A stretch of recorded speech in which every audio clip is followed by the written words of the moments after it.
Hi, guys. It's Sean McKay. This week we are talking about self assessment. If you read the literature, there's an overabundance that says that it's good for people. Personally, I don't think it's all that great.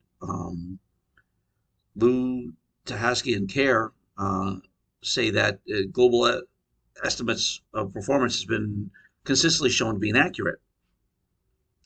And also, they talk about it, that it has limited value in the workplace curriculum. If we're talking about different areas of education, it's not really all that great. Um, Consistently, we see overperformance of students who overestimate themselves or underestimate themselves, and the value of it is questionable. Um, and Anthuzo in 2005 say that people don't have training to self-evaluate, create biases in their answers. So that is a real issue. People say there's no training necessary. Well, to really evaluate yourself, there really is a necessary evil for having training. Um, Also, there's situational factors, as Anthuzo says, that affect the role in self-evaluation.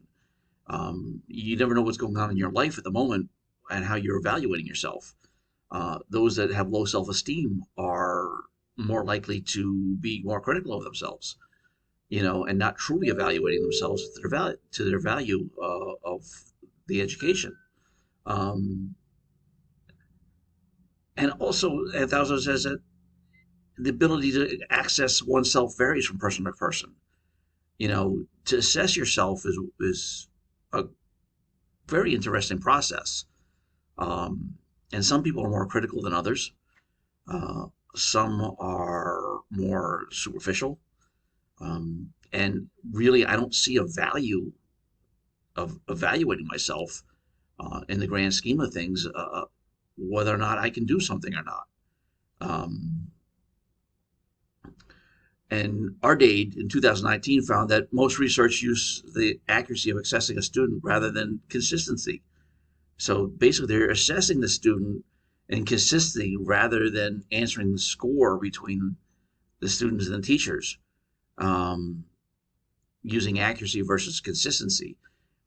So that is really, something that really affects uh, everything. Also, there's feedback. I mean, self evaluation. There's no feedback other than yourself, whether you've got a good grade or a bad grade. So it's really a moot point here. How I evaluate myself.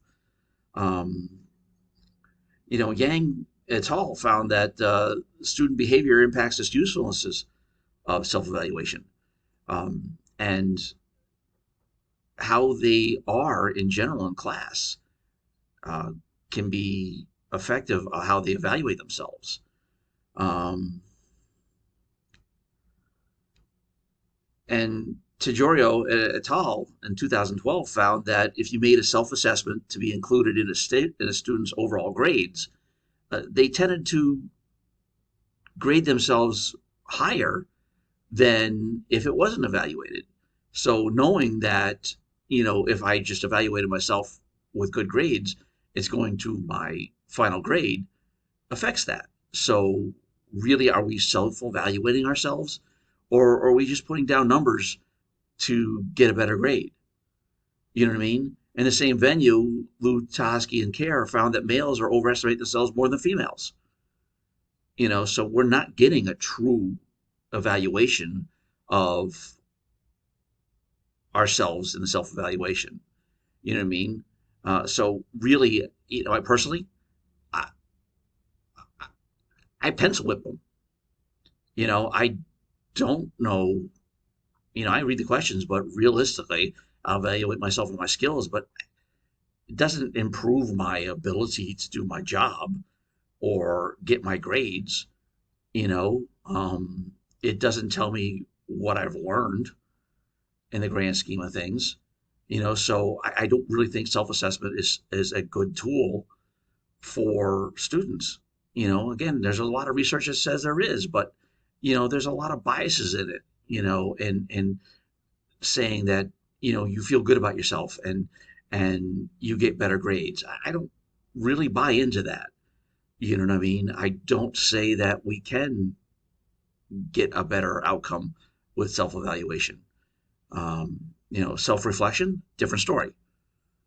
But self-evaluation, I don't buy into it, and I don't really think it's a good thing. So you guys have a great time. I'll see you in class, and thank you for listening.